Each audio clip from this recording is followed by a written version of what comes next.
Hello. Today we're going to work on Logan's bow a little bit more, and the first thing we're going to do is put these copperhead skins on the bow.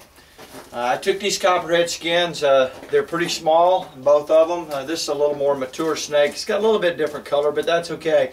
I used my fingers and just worked them to try and get all the scales off of them.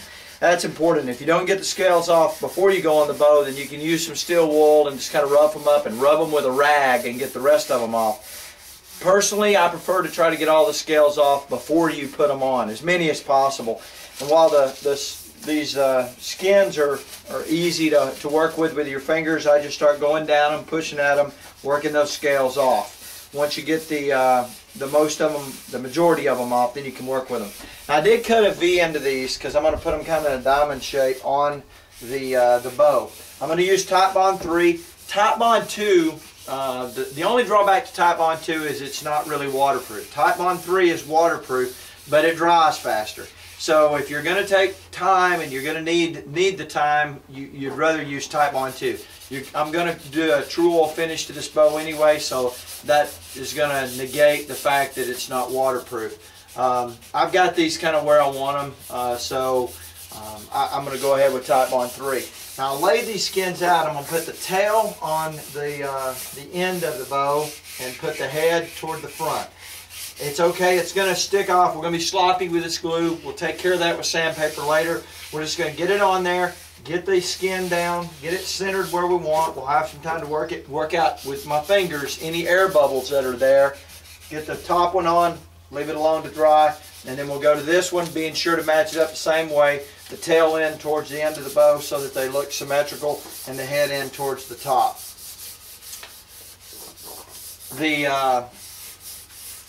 And once we get them on there, we'll let those dry. Then we'll take a file and just work the sides of them off. We'll cut them with that, shape them up, clean it up, and then we're still going to have to do a little bit of tailoring. I let Logan shoot the bow quite a bit. It's still just a little bit too much for him, so I'm going to take just a little bit more off and lighten it up just a little bit more, and we'll do that this afternoon as well. Hope you enjoy. Okay, we're going to work this top limb first. Got the skin ready to go. Let's go ahead and apply the glue pretty generously. Just take your finger, spread it out good. Like I said, the Titebond 3 dries a little faster, so you kind of got to get after it. You can't wait too long. Any mess we make, we'll clean up later with some sandpaper.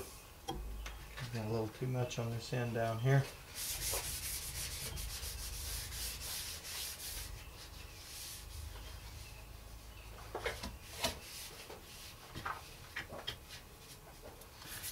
Get it off hands. You might want to make sure that the scales are out, so you got to look at this thing. This one is such a young snake. It was really, quite frankly, hard to tell when I started messing with it which side was which. Okay, we'll just lay it down, get it where we want it to go there. Make sure there's glue all underneath it. Once we get that glue, we'll go ahead, and I like to center the back, but you want the best part of the snake, so you want to use the skin obviously very smart and get the prettiest part of the skin down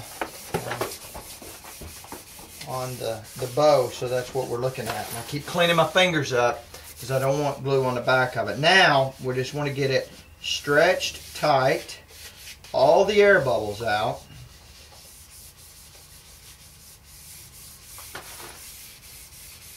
I just use my finger, run down it. You can pull it on the sides nice and tight. Stretch that thing out. See, we got some bulk in here with some of the glue. Don't want any of those wrinkles in there, so just use your fingers. Work on that skin.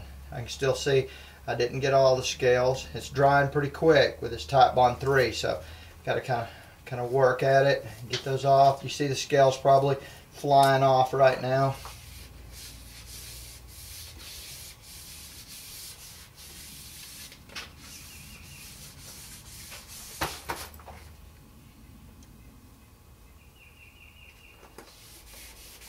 So I keep pulling it long ways to stretch it long ways, and then I keep pulling it on the sides, and that's one of the reasons you want this skin. You don't want to cut it to fit the sides when you're putting it on, or you won't be able to use the skin to tighten it up on itself.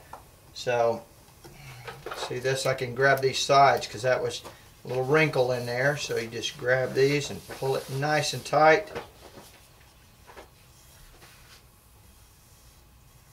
I don't see any air bubbles.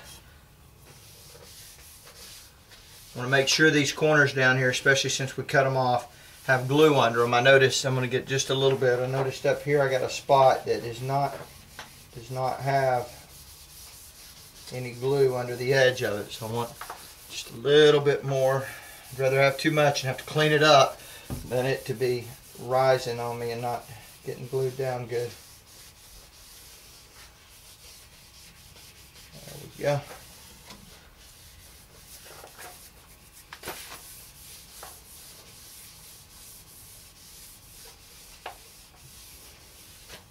And once you get it down here like this, I can see very clearly where the scales are that I missed, and they'll be easy to come back and get. Just look for any little wrinkles in it. Take those out, any air bubbles, any wrinkles. If you have too much glue under there and you got a little spot that you can tell that has a little too much, it's easy to just work that to the side with your finger and let that glue go down the side. We'll clean those sides up very easily.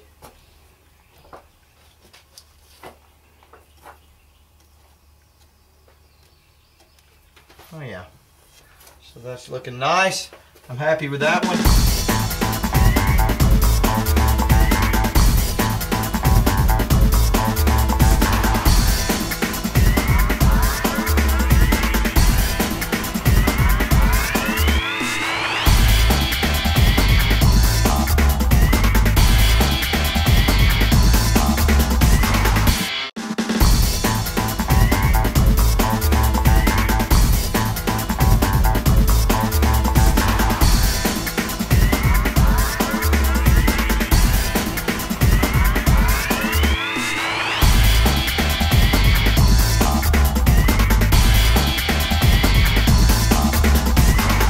Copperheads are hard to find big snakes. Of course, here a while back on one of the websites, I think it was Leather Wall, somebody was talking about copperhead size, and somebody posted a couple of snake skins that were in the 40-inch range. They were huge, biggest copperheads I'd ever seen.